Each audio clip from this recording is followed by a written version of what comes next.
From the outset, we knew that we wanted story to be one of the big pillars for the Force Unleashed franchise. It really heightens that sense of immersion. It gives you a character that you can relate to, it puts you into the story, and we wanted to tie into the overall saga as well. What made the first film so successful wasn't just the special effects or the fantastic setting. It really was the fact that that was the wrapper around a really compelling, mythic story. Vader is luring you back to him. Yes, I know! When The Force Unleashed released, we were very excited that the story got accolades and awards, and we really took that seriously and evolved the story for The Force Unleashed 2. The fact that George allowed us to fill the gap between Episode 3 and 4 gave us not only a challenge, but also a responsibility to the fans. So the story that fits between Episode 3 and 4 has to make sense. It is a time period that hasn't been very well defined in the past. Darth Vader is hunting down the last of the Jedi, the Rebel Alliance is really fledgling, and the Empire is really locking down control of the whole galaxy. Force Unleashed 1 ended where the Secret Apprentice saved the rebellion by sacrificing himself, and we thought that was a great place to take off.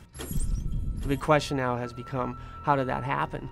The story for The Force Unleashed 2 really evolved. It became a lot darker, a lot grittier, and most importantly to me, a lot more personal.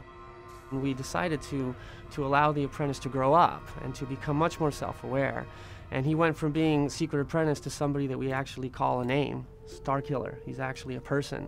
And he introspectively is trying to figure out why he keeps doing what he's told, and actually decides that maybe he shouldn't be doing what he's told. He should actually go out there and pursue his own identity and figure out who he is.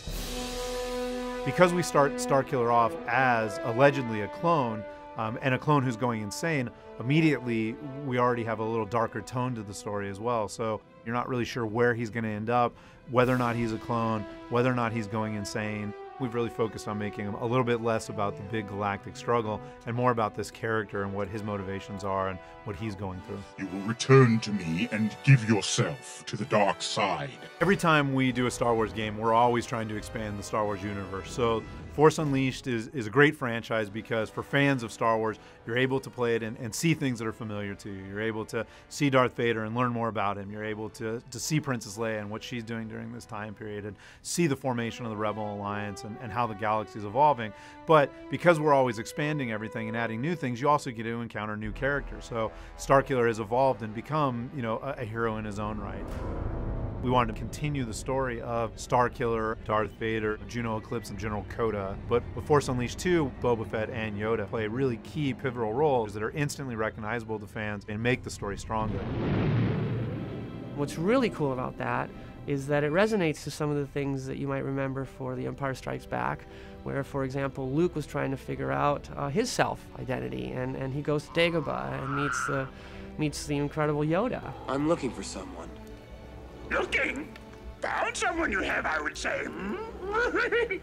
And goes to the Cave of Evil and uses that experience to get to the other side, much more aware, at least much more aware about what his next direction needs to be.